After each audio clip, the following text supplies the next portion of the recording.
I'm going to read you one of our favorite books, Not Quite a Narwhal.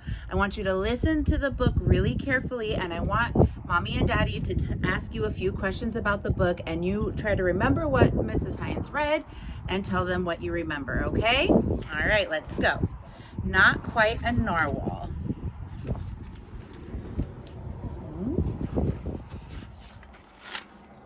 So many pages. Okay. Kelp was born deep in the ocean. He knew early on that he was different from the other narwhals. His tusk wasn't as long as everyone else's. He had different tastes in food, and he wasn't a very good swimmer. But his friends didn't seem to mind, so Kelp decided he wouldn't either.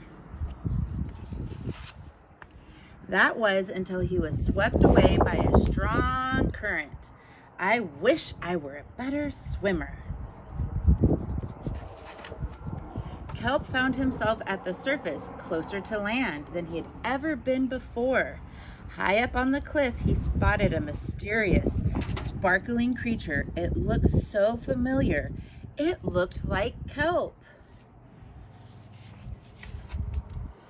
Kelp swam towards the land as fast as he could, which wasn't very fast at all, hoping that he could catch up with the creature that looked just like him. When he finally reached the shore, Kelp felt a little bit anxious and had never left the ocean before. He was nervous about walking for the first time, but the land creatures made it look so easy. It wasn't. Ow! Oof! Eventually, he got the hang of it. Everything on land was strange and beautiful, but also kind of scary. Kelp began to think he might never find the creature that looked just like him. But as he stumbled out of the forest, land narwhals! Actually, we're unicorns, and by the looks of it, so are you. Beautiful unicorns. Kelp had never heard of unicorns before. They taught him all of the new things about his tusk. We call them horns. Wow. They introduced him to unicorn delicacies, and they showed him how to gallop. There was no doubt that Kelp was, in fact, a unicorn. He was having so much fun that he didn't want to leave. But then he remembered all of his friends under the sea. Kelp missed them terribly, so he said goodbye to the unicorns and returned to the ocean. Come back soon.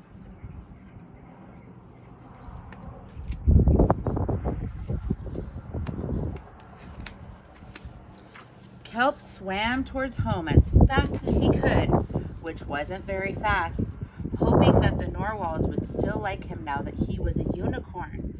When he finally arrived, Kelp had butterflies in his stomach. Welcome home, Kelp!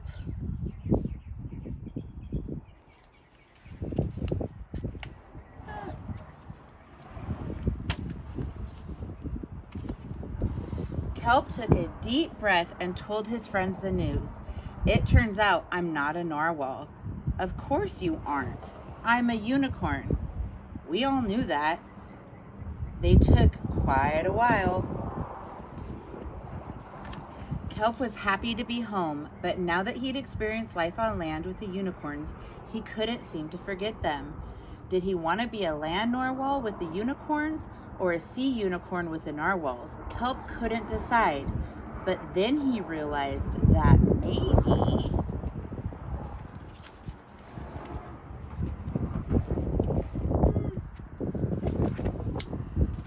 just maybe he didn't have to choose at all. The end. Thank you guys. Don't forget to tell your parents about what we read.